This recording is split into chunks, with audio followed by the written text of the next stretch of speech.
সুপ্রিয় দর্শক, আসসালামু আলাইকুম। কেমন আছেন আপনারা সবাই? আশা করছি আপনারা সবাই অনেক অনেক ভালো আছেন। দর্শক, চলে আসছি পেঁয়াজ রসুন আলুর পাইকারি আড়তে। দর্শক, আজকের এই বাজারে কেমন রয়েছে পেঁয়াজ রসুন আলুর পাইকারি বাজার দরদাম আমরা আপনারা দর্শক জানাবো আজকের ভিডিওতে।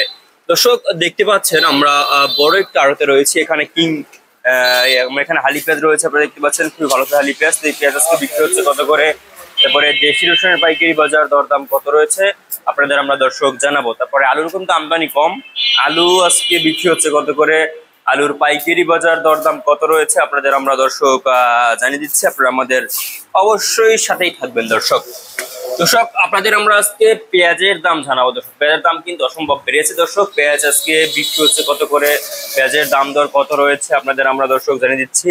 দর্শক, আজকের এই বাজারে যে হালি পেঁয়াজ আপনারা দেখতে পাচ্ছেন, এই হালি পেঁয়াজ কিন্তু আজকে 56 টাকা থেকে 58-60 এভাবে কিন্তু আজকে এই হালি পেঁয়াজের পাইকারি বাজার দরদাম রয়েছে আজকের এই বাজারে। দর্শক, পেঁয়াজের আমদানি কিন্তু মোটামুটি, কিন্তু আমদানি অনেকটা কম দর্শক, এর জন্য কিন্তু বাজার বাড়তি দর্শক। এবং বেচা কিনা খুবই কম, বৃষ্টির ভিতরে বেচা কিনাটা কম দর্শক। এবং দেশি রসুন দেখতে পাচ্ছেন, এখানে দেশি রসুন খুবই ভালো হচ্ছে। দেশি রসুন দর্শক, এই দেশি রসুন কিন্তু আজকে বিক্রি হচ্ছে মাত্র 70-75-80 টাকা দরে কিন্তু আজকে এই দেশি রসুনের পাইকারি বাজার দরদাম রয়েছে আজকের এই বাজারে দর্শক।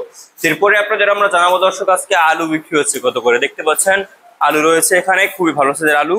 তো আলুর পাইকারি বাজার দরদাম রয়েছে আজকের এই বাজারে মাত্র আপনার 14 টাকা থেকে 15-16 টাকা দরে কিন্তু আজকে আলুর পাইকারি বাজার দরদাম রয়েছে আজকের এই বাজারে দর্শক। দর্শক, এবং চায়না রসুন যে রয়েছে, সেই চায়না রসুন কিন্তু আজকে বিক্রি হচ্ছে মাত্র 110-15 টাকা দরে চায়না রসুন বিক্রি হচ্ছে। এবং চায়না আদা আজকে বিক্রি হচ্ছে 160-65 টাকা দরে। তো এই ছিল আজকে বাজার আমার কাছে সর্বশেষ আপডেট। আর দেখা হবে পরবর্তী কোনো ভিডিওতে। এতক্ষণ সাথে ছিলাম আমি এইচ এম রুবেল। আল্লাহ হাফেজ।